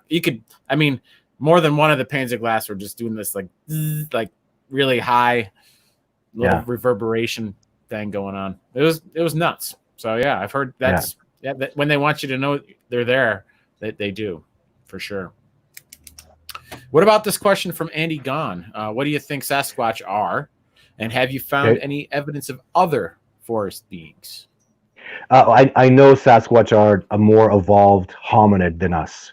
Like the scale goes, it would go like gorilla, chimpanzee, human beings, and then Sasquatch. That's what the DNA shows. That's a fact. The other fact that scares me, and I don't like talking about it, is it's clear that Sasquatch have successfully bred with human beings and produced viable offspring. That's in the DNA. There's no arguing that anymore. These are facts. So they're literally likely even the same. When two individuals can breed together and produce viable offspring, you're the same species. That's happening with Sasquatch, or has happened. But that's just not good. I don't want human DNA as Sasquatch. Their DNA is amazing. They're incredible beings. I think we'd be damaging their DNA. And then what was the last part of that question? Oh, the little people are out there. I've heard many stories about the little people. John Bitternagel and I were backcountry, and we saw tracks from the little people. I'll tell you, John was like, you wouldn't even look at them, because I'm looking at like little baby feet tracks, like a baby human, and except this thing was agile as hell in the mud with dermal ridges, and we're in the middle of nowhere. What's probably a 2-year-old child doing, running, jumping, agile like that in the backcountry, barefoot, all by itself? I went and talked to my native teacher about it. My native teacher just told me they're real. So I don't do any research on them, and I don't want to go more paranormal. No, yeah. But a fact's a fact. The little people were real that day, and my native teacher, who knew more about the wilderness than I will ever, he knew more about the wilderness, in 5 years of his life than I'll ever be able to understand in my whole life. He was such an advanced human being when it came to tracking and wildlife, nature, and understanding of species, that when he told me they were real, I just go, yes, sir. I've seen that man do things and predict things, and I've seen him track impossibly well. Like it was almost, even other PhDs talk about, it's like these trackers are magic. Not magic, they just have specials. It's not magic that a wolf can smell scent and follow it. We just understand the science of it. When a man can feel the particles in his body because he's so connected to the earth, he feels that particles that the wolf or a bear smells, and now that's somehow paranormal. It's not. That's what these trackers do. They feel that energy you leave behind, and they'll follow you anywhere. They'll follow you to the end of the world because they can feel your energy the way a wolf can smell you. So, it's a problem I have. People, dealing with it becomes paranormal at that point, and I just, whatever. These are things that I can track things. I can tell you a dozen times on expeditions. I've told expeditioners, oh, there's a mountain lion tracking us over there. Oh, how do you know? I can feel that bugger watching us right now. And we loop around Crazy Ivan, boom, there's the mountain lion. I also know he was young and stupid, and I just need to teach him a lesson. I shoot at him a couple times, he runs away. He's a happy mountain lion because he fears people, and he can survive better. But and saying that I'm able to feel those energies is, and the level, I'm nowhere near at the level that a Sasquatch would be at. So it's unending what we need to learn, and to get closer to nature. I could spend the whole rest of my life naked in the bush, and I wouldn't get to a level that is where my native teacher is. So it's a husbandry, and I'm excited to be on that journey and take it as far as I can in my lifetime. I love it. I love your perspective. Ruger Ridge wants to know more about your opinion or knowledge about the language. Do they speak a language?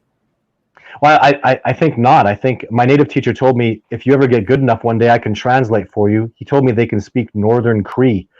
But why would they need to, if they're telepathic, they don't need to communicate with each other. They can feel what they're feeling. They know you stubbed your toe. They probably feel the pain in the toe that you stubbed. You know what I mean? When you're family and you're connected like that. And this is not crazy paranormal stuff. How many times my dad called me one day and goes, "What's wrong with your knee?" "I just hurt my knee. I was playing football at the time." He goes, "How bad is it?" Because I can't move. I'm like, "Oh, Dad, it's pretty bad. It's all swollen up." He goes, "Oh man, you got to, you know." And so this is my dad, 1,000 miles away, knowing I had pain in my knee. And I tell it to people, and people aren't even going, "Oh, that's weird paranormal shit."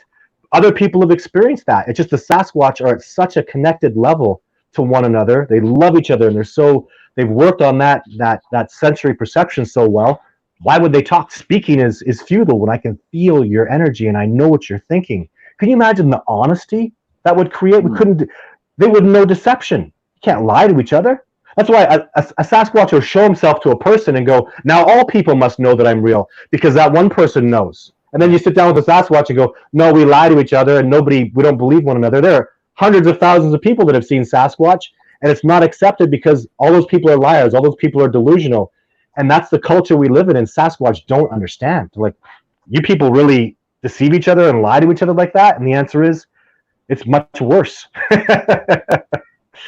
So, yeah, it is. The Sierra sounds, Scott says, what do I think about? I think those are legit. Something happens in me, like a little heartstring goes off, and that just sounds. In fact, I've heard similar sounds to that. Not as amazing as the Sierra sounds, but that they're too loud. It's just Sasquatch. It just rings true to me. And the first time I ever heard them, it was years later. I heard similar sounds, but I just felt in my heart like that's legit. There's no science to that, guys. The Sierra sounds will never be good evidence as far as science is concerned and the analysis of them. Could they be faked? Yes. Am I convinced they're absolutely real? Actually, in my heart just tells me, and I'm very passionate like that, and my heart tells me that's just totally legit. And can't you close your eyes and you see us? Boom. You know what I mean? Like when I close my eyes and I listen to those sounds, I feel like, man, those are Sasquatch, and they're excited, and they're doing some stuff and they're having a good time. And even if I'm wrong, hell with it. I'm going with it anyways. My opinion is yes, they're absolutely legit. Awesome. Yeah, we feel the same way. Have you ever met Ron Moorhead? No, I know about him, and I do some work in Washington State. I'm going to start going there every year. I love the place. I'm going to Nia Bay. The natives there are just amazing, and Larry Buzzle, I just can't say enough good things about that man. They're weird people according to society, I guess, but I don't really get along so well with people that are totally normal and just think that the government's all honest and everybody's telling us the truth and there's no conspiracies. The androids of the world. Todd, we have met the mark where we take you down. Nice. I'm ready. Let's do it. The Mountain Stream Rapids, baby. Jake, are you ready? Are you serious? We're there already? Are you ready? Yeah. Of course. I love mountain streams. Okay. We're going to go down the rapids. I will be manning the stopwatch, and this is just for fun. This has nothing to do with anything. We're not going to tell this to anybody, except everybody. Jake, are you ready? Do you have questions for our guests tonight? Yeah, geez Louise, I don't know. What was your gateway drug? Was it Wes Germer or Todd Standing? That is one question that could be asked. Many of the people who come from past. We're going to go. You gentlemen, I'm going to go like this. This is how we're going to do it. I got the stopwatch here.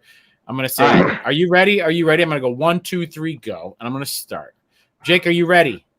I'm going to do my best. I'm ready. Todd, are you ready? Yes.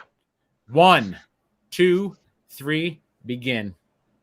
Peloton or Bowflex? Bowflex, because I don't know what the other one is. Are there benefits to having a beard? Yes. Reuben or Rachel? Rachel. Mossy Oak or Realtree? Mossy Oak. Do you just love cicadas? I don't know what cicants are. Sorry. Cicadas. Sorry. Cicadas? Cicadas. Don't you just love cicadas?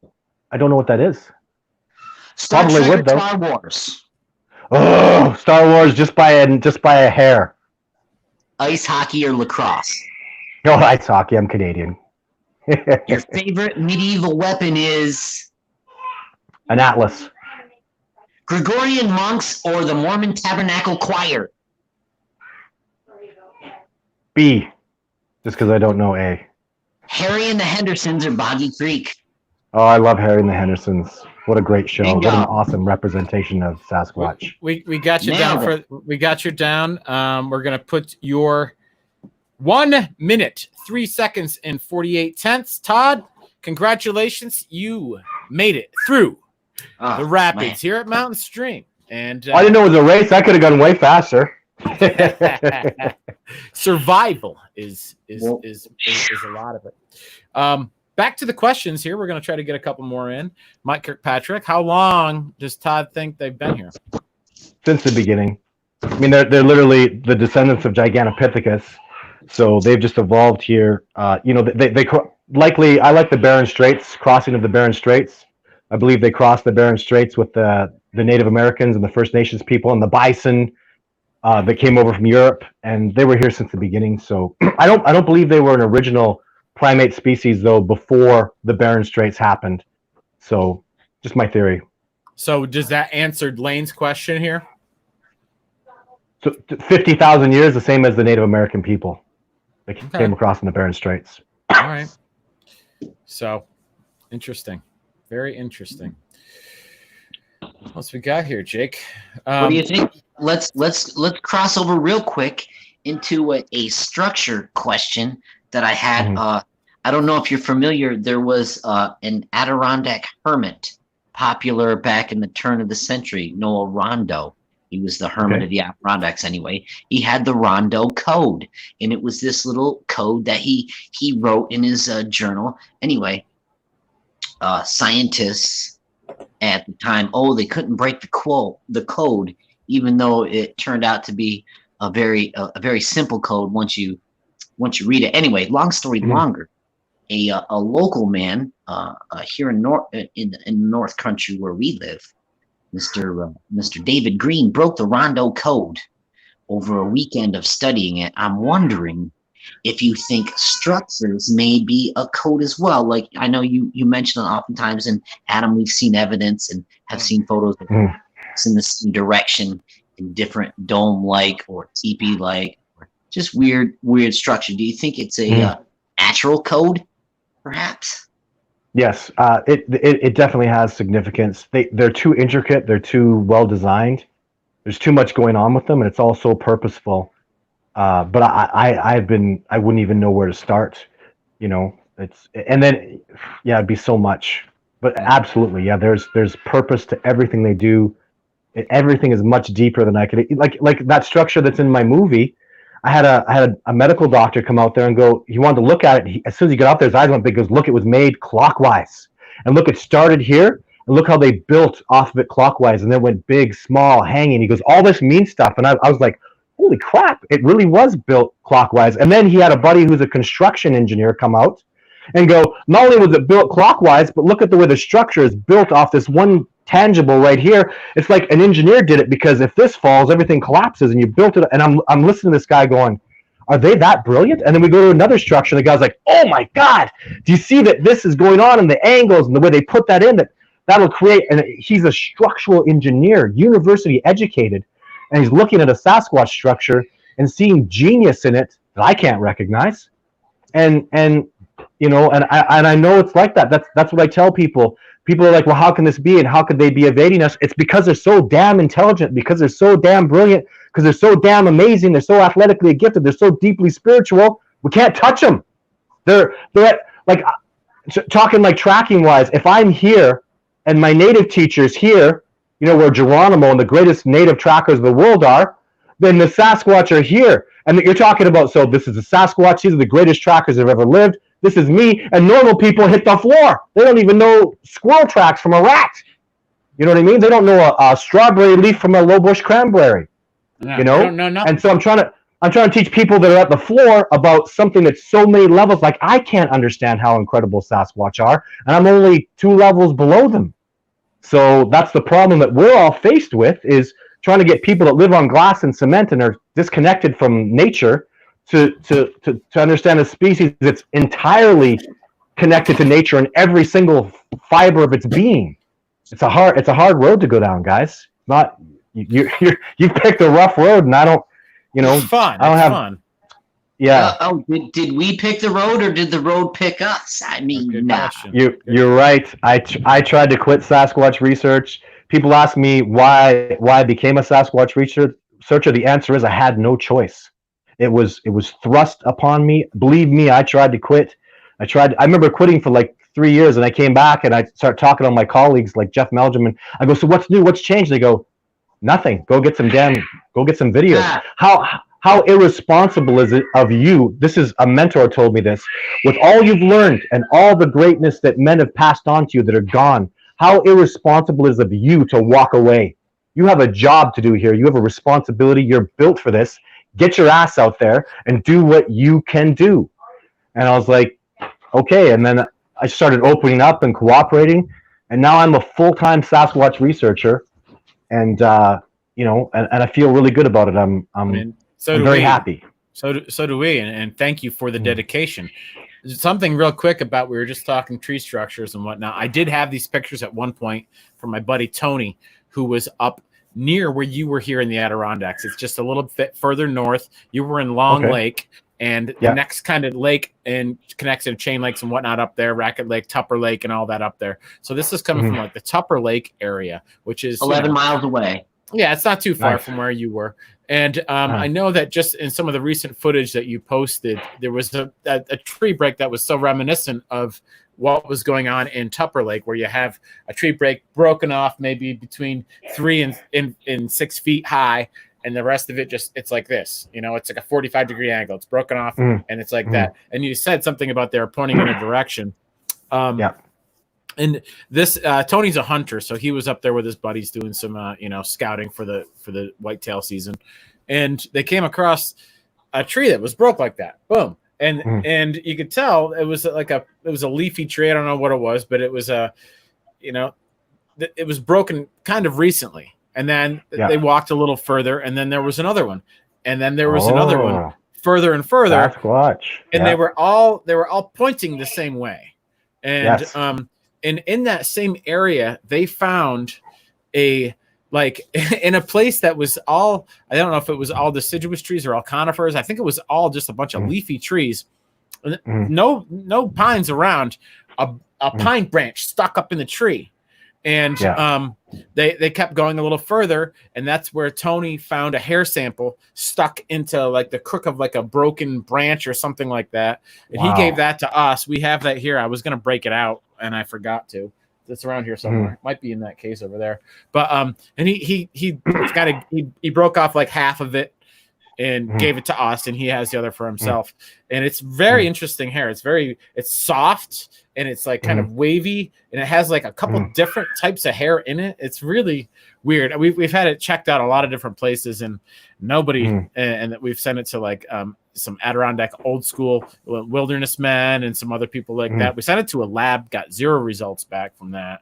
And very interesting stuff, but the trees like that were broken. You can end the conversation. Send it to Paleo DNA. That's at Lakehead University. It's $500, and make sure they do the chimpanzee comparison. That'll break it, because what happens is it compares as hominid. It's like even like Homo florenziensis as an example, the little hobbit guy. If you tested his DNA, it'd come back as hominid, and he'd match us. But when you test it, and they do 3 tests, and it shows hominid, but then the other test against chimpanzee shows it's 4 to 5% off chimpanzee. No hominid is that far off of chimpanzee, and that throws it right off to tell you that it's Sasquatch. So it's $500 for the test, though. It's a lot of money. I apologize, but that'll end any debate. If you guys want to save up and do that, I highly recommend Paleo DNA. Don't mention my name, because I didn't pay them the last time, and I owe them $500, so they're pissed at me. But times are tough, and you run out of money, and you got to make decisions. But and if you see, I'd be skeptical if I saw multiple, because fur has layers, and that's all animals have fur. If you have hair, that has good potential to be Sasquatch if it's not human, because Sasquatch have hair. They do not have fur. There's a big difference. All the primates, gorillas, chimpanzees, orangutans, and us, we don't have fur. We have hair, and it creates a whole different morphology. Even understand too, when you have hair, you're going to dislike the rain because when you don't have layers, the rain gets right down to your skin. Gorillas and orangutans and chimps, they hate the rain, and I've seen that with Sasquatch. I don't get results in the rain, and just see how that truth just flows, right? It just makes sense. So I love that about the truth of this discovery. But those, I'll tell you, that guy was 11 miles away from me. Are you sure? Because I hiked 11 miles plus. Maybe I hiked right up to where he was. No, the township is that far away. I'm not sure where in Tupper Lake he was. It was in the Tupper Lake area. He could have been, who knows where he could have been. Sure, but I went outside of that. That was the closest town, and I went into the bush, and then we hiked 11 miles, probably northeast to north. We hiked. That would have been further than that in the bush. It's a little west of there, so yeah, you wouldn't have hit it if you would have kept going east. So, but I bet you I saw the same tree breaks from the same individuals. So that's I was seeing stuff even in the Adirondack. That's what I'm saying. It's the same. What these things are the same. What you saw were the same thing that Tony saw. Same group of people. Yeah, well, you'll see those. You'll see more of them on my video on Sunday I'm putting together. And there's another thing that happens out there, very clear to me. The Sasquatch are breaking trees from trees that are more brittle, and they're snapping them clean. And you know what they're doing? They're placing it. So imagine you do a clean tree break, but it breaks too hard and it snaps off. They lean it back up there and prop it back in. 3 of the breaks we saw were clean, and they couldn't have stayed there unless you prop them all back up. So they're going that extra mile to make sure the breaks are stayed. And one of them was like 5 years old. Can you imagine? They broke a tree clean 5 years ago, and they propped it so well up there. It's pointing in the right direction, and it's propped in there so well that it hasn't fallen. If I go give that thing a kick, it's going to fall on the ground. And maybe it did fall on the ground. They go back and put it back up. It's a new behavior that's going to be something that only the Adirondack Sasquatch do, because they're just every ecosystem is different, right? That was going to be part 2 of this whole discussion about this thing that I was noticing with this 45-degree break, I call it. You know, language aside, maybe Sasquatch have similar language around, but you know, Native Americans all had different languages and all that, and so maybe there are different tree structures and different tree meanings around, like depending on what part of the country or part of the world these creatures are in. This might mean something over here, and it's say you pick one up from the Pacific Northwest and you drop it here, he's going to be like, okay, I know this is this, but I don't know what it means. Like me looking at a Chinese dictionary. I disagree. I think they have a universal way of communicating. I just think that this particular tree they're using to break is brittle, so they're assessing it. They're making it stay in a different way, but the angles are the same thing. The meanings are the same. I believe a Sasquatch in Alaska, you take him down and put him in Texas, and he's gonna know exactly what the Sasquatch. I believe they're gonna travel that far. Why not? If you're a Sasquatch, the world is your oyster. Go on a journey. Be the Sasquatch that goes right south as far as south is. And they can do that. Of course they could. Remember, you're talking about the ultimate survivors. They will. My native teacher went from, he would do a thing from northern Alberta all the way down to the Kootenai Indians in the United States. And that's 1,000 miles. He would just go, I'll see you guys. I'm going to go meet Dehanane in the Kootenais, and I'll be there next year. And he would just leave. He'd go with his rifle. He had his technology. Don't get me wrong. But he would just, if he could do that, can you imagine what a Sasquatch, there's no limit to where they can go. Why not travel? I bet you think there aren't Sasquatch that go, man, I want to travel for my life. I'm going to go all over this continent, and it's going to take them a lifetime. But why not? And now cross-cultural, contamination, I wouldn't call it that, but cross-cultural, multicultural connectivity, they're connected. Even through their mental capacity, their psychic ability, they're connected. And I know it. I feel it. I live it. I had this theory. It wasn't too long back. It was only like a month or two ago. It was called the cell phone theory, the cell tower theory, where you have a Sasquatch that's here, and you have one that's here, and then you have one that's here, and that they can broadcast their network because of how close they are. They have a more powerful signal to things that are closely around them. So if they're traveling like in a family group or a pack, then the dad is kind of like the cell tower, and all the other people, all the other ones around them are kind of like the other cell phones around that are getting a signal, and if one gets one, then the next one gets connected to that one and sends it to that one and that one. And that's kind of like a theory I came up with. The cell phone theory. You need to watch Third Eye. You need to watch that Third Eye spy movie. There are people in the U.S. that were seeing stuff happening in Russia. There's no arguing. These are facts. This is Princeton did it, and the CIA did it. These are absolute known facts. The greatest PhDs in the world, physicists, have proven that they call it remote viewing. They're seeing stuff going on in Russia that's impossible. They're remote viewing into safes through metal structures, secret documents. They're reading them, pissing off the FBI. Like what? This is top secret stuff. That bugger's remote viewing it. And if a human being can do it, this is your job, guys. You have to go watch Third Eye Spies. It's a boring documentary that will just open your eyes to the reality of psychic ability. And these are not disputed. These are facts. I have an ESP trainer on my damn phone because of that movie. And I've become more adept at seeing, extrasensory perception by training myself with the ESP trainer, for God's sake. And now I'm better in the bush. I can feel mountain lions and bears better because I work on my extrasensory perception, no different than working out in the gym and building your muscles. I build that extrasensory perception in me because it keeps me alive, and it'll help me make this discovery move forward. So you got to stay tuned and healthy in all aspects, body, absolutely, connections. Bigfoot and more put on here. How much time did you get to spend with Bindernagel?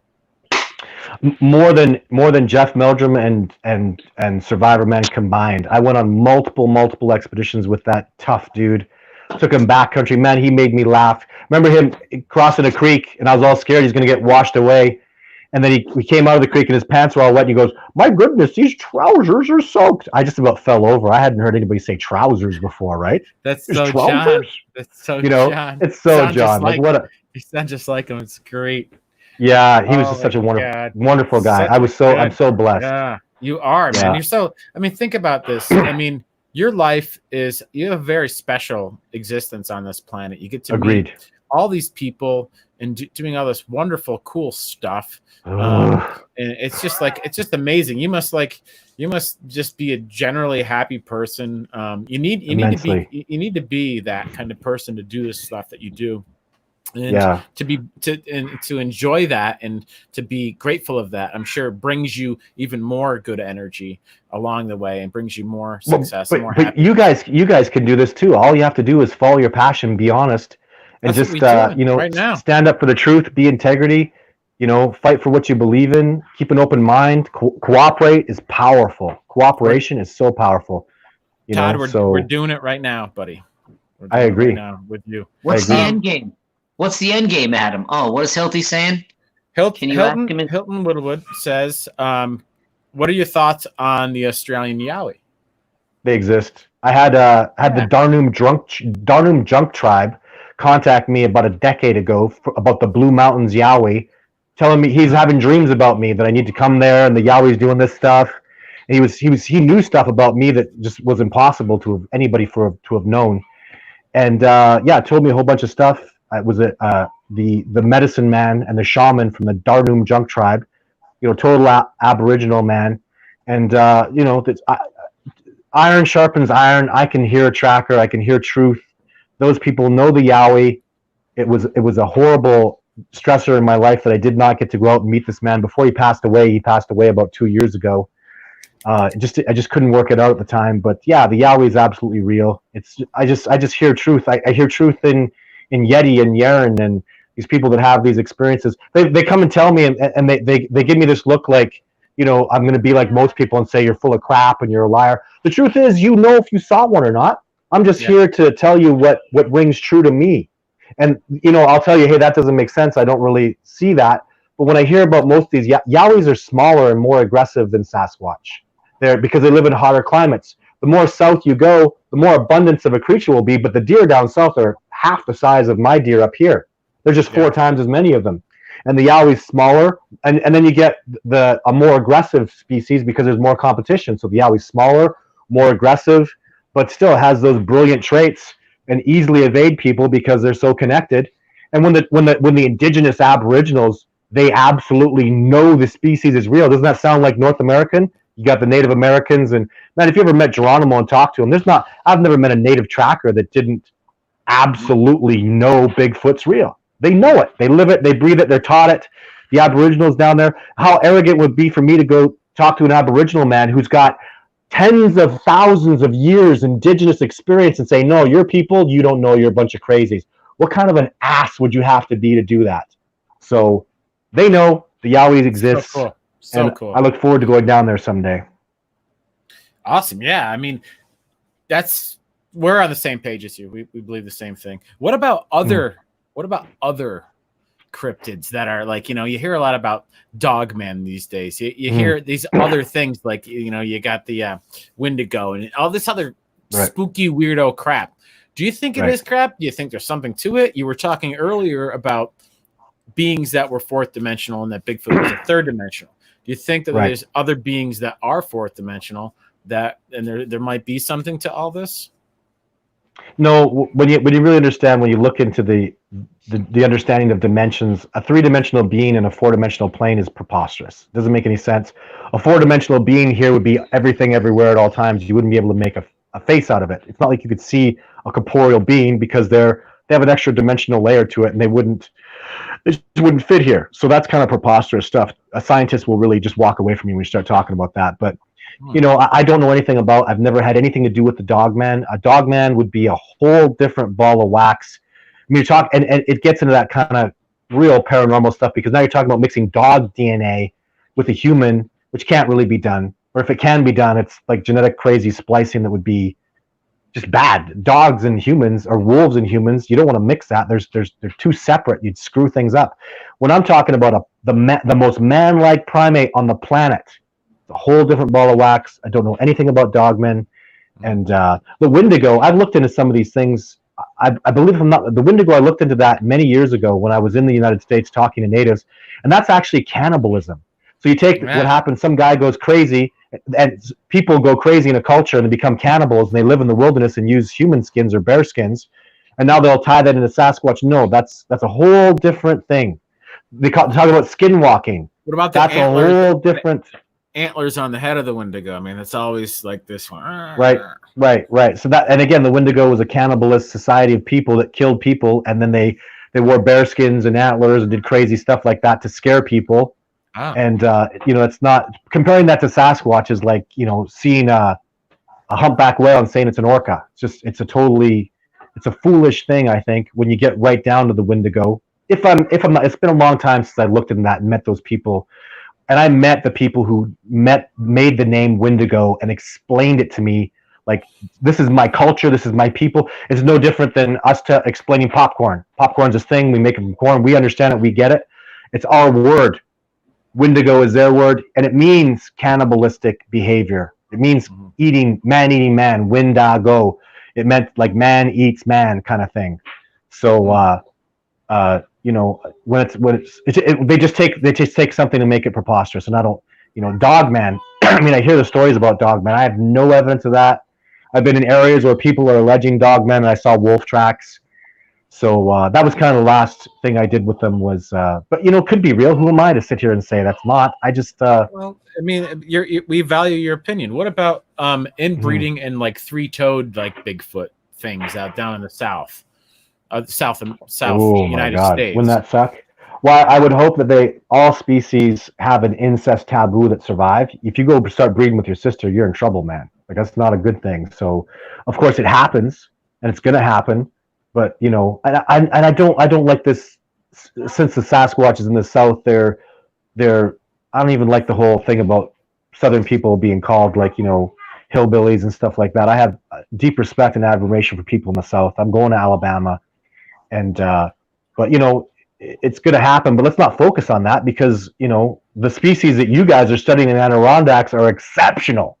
There's no evidence of inbreeding, and hell, let's get evidence they exist before we start worried about inbreeding and trying to prove these other crazy things. I've seen tracks that are like, look at the mutated Sasquatch. I go, that's not a Sasquatch track. There's a track. This guy's a 24-inch track with 4 toes. Look, it's a mutated. That's not a Sasquatch track.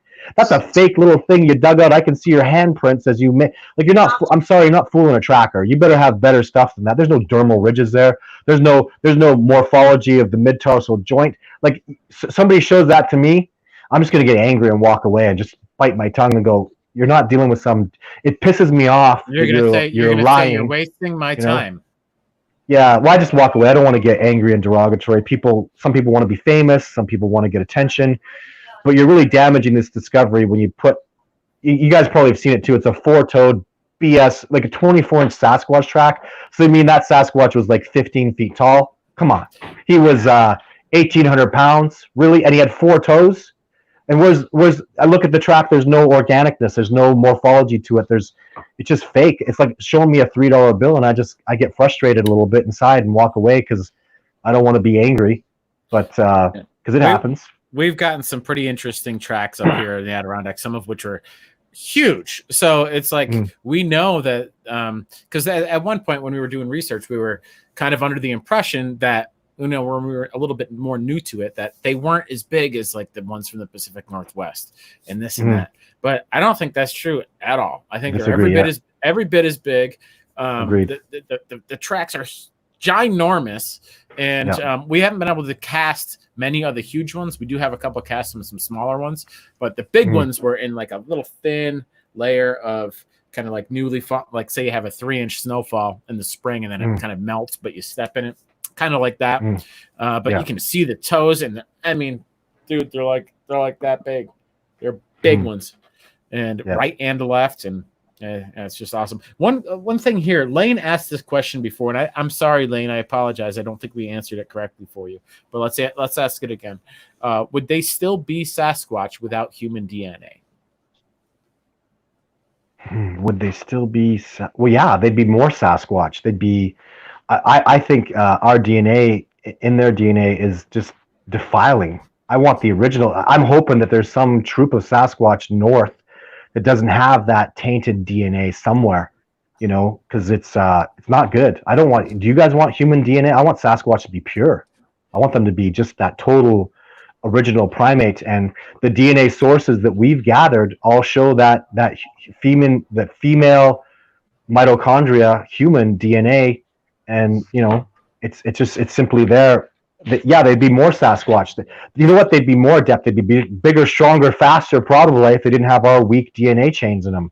And I'm hoping it's pretty minimal. I'm hoping they see. I think it was only 4 human females on the female mitochondria side. But I hope it's really like, if you look at a Sasquatch, I'm hoping they're at least 90-95% Sasquatch and got that 5% human in them. So. I feel it's minimal too. When you see a Sasquatch, man, they don't look like a male Sasquatch. They're huge. They're enormous. They're muscular. They're so far from man-like. It shocks me that they could possibly interbreed with a species like us. Even deep down inside, I think that's just impossible. How could we possibly have ever bred with them? But it's in the DNA. I can't deny it. I've had the incredible geneticists come to me, amazing guys, and go, "Shut your mouth, Todd, because you don't know them. This is the DNA. I've seen it, and it's real." 4 different labs have all confirmed the same thing. Like, this would put people in jail. This is beyond any reasonable doubt. This is an absolute fact. This is the real thing. And I grind my teeth and go, "Damn it, there's human DNA in there." What do you think about Melba Ketchum? I don't have anything to say about Melba Ketchum. Okay. What about this suit you got on right here? This is a really clever little rig. I saw it in your. I love that. Yeah, it's awesome. Now, this was in your documentary? Yeah. Or in your movie? So what I can do here is this is why I got my success, guys. The secret was I used technology combined with, so I'd walk up a creek and see those pants are just they're just fishermen wear them. They have this layer of neoprene. Yeah, they're hip waders, and they got boots built into them. I can literally sleep in -20 with my legs in the water and my upper body up in the snow. I would walk up for 3-4 days in the river like that. And actually, the best time to do it is in a bloody snowstorm. So the nastiest snowstorm, that creek is always there. I'll never get lost on that creek. It goes north or south. And now I can sneak into Sasquatch habitat, leaving no tracks. And if there's a snowstorm, I got no scent. You can't smell me. And then I throw into that human electromagnetic concealment. It's called a hex suit, where you can't feel you can't feel my that whatever that energy that we have, you can't feel or sense me anymore. And that's how I was getting into Sasquatch habitat. It's very dangerous, it's very hard, but and I would get hypothermia eventually. Hypothermia would come on so slow that you don't notice it over 5 days. I come back and my lips are blue. I feel fine, but I talk like this, and you feel perfectly normal. My wife looks at me and starts crying. I go, what's the matter? You're blue, and I'm like, oh, I feel fine. Well, you're in the last stage of hypothermia. You're about to have frostbite set in. So and that's what happens when you hike in through a snowstorm. But when you're passionate and you know what you can do, and you're going into Sasquatch habitat and you're fighting for this discovery, you just do whatever the hell it takes. But again, it was that combination of tech. You guys walk up a creek with those hip waders on, and you're not going to leave any tracks. And if you got the wind gauge in your favor, you put on a human electromagnetic concealment, you're going to sneak. The Sasquatch aren't going to see you coming. They're not going to know you're there. That's crazy. Nobody does that. That's in the history. The natives never did that. No deer walks in the creek for 5 miles. I was walking there 20 miles in the creek. I was sneaking up through waterfalls and stuff. Believe me, you're going to sneak up on the greatest. Like even the squirrels don't know what to make of you. They look at you like you're an alien, like nothing's walking in the creek. They'll look at you for 5 minutes and go, I'm delusional, because nothing does that. And that's what generated and garnered that success, was my combination of tracking and wilderness knowledge and technology. Because believe me, I use technology. Those neoprene things, man. Well, yeah. I'm telling you, I slept in creeks. Like the water's flowing off me. It's -20. It's freezing. And I was okay, So it's pretty cool stuff. It worked. Yeah, pretty awesome. Todd, we are coming up on the 2-hour mark here pretty soon. And the only I'm not sick of doing what we're doing right now. The only reason why I'm saying I think we're going to call it is because we have so much more to talk about, and maybe in the future we could have you on again for a different mountain stream. Sure. And I mean, sure. we could go on and on and on. And 2 hours, 2 hours is good. So yeah. Well, what we should do is I have to go back to New York. I have to go back to the Adirondacks. And next time I'm going to do it, let's announce it. Let's talk about it. Let's use every little bit of even I would do media. I would go in newspapers. I would get out there as much as we can, because if we can hit those people, we just use that movie and the power that I have to get a big cooperation of people talking to help us all get together and take this to the next level. Man, if we could find Sasquatch in New York, the world would just shake things up. If we could get a Discovering Bigfoot research center out there, or just a research center devoted to the discovery of Bigfoot, man, there's 10,000 people in New York City that would come out and do this stuff. Let's do it. Let's make it happen. They're out there. Let's go fight for it and make a big deal about it. So I'll let you guys know. I know you guys now. I trust you guys. So I'll let you guys know preemptively if I hear a peep or a thought of me getting back out there. And it might be next year. It'll be in the next 18 months. I'll come back. It's very likely. I don't want to make any promises, but it's extremely likely, if not this year, then next year I'll be back. I just loved it there. I had so much fun. Kyle's kick ass. Sadie's amazing. And there's so many people calling up there. There's you guys and so much going on. So there's a lot of goodness right in this neck of the woods, my man. Yeah, it's too important to be passing it up. So you guys keep fighting for your research. I'll keep helping you with everything I can. But you got take it to the next level, guys. Fight for it. Use and anything I can do. Take my documentary. Todd Stanning. Todd Stanning's a colleague of yours. This is his movie. What do you think of it? Talk to me. Give us some critiques. Have you seen anything like that? Have you seen tree breaks like that? Survivor Man was out with this guy. If Survivor Man was out with me and I'm colleagues with you guys, then he's your colleague.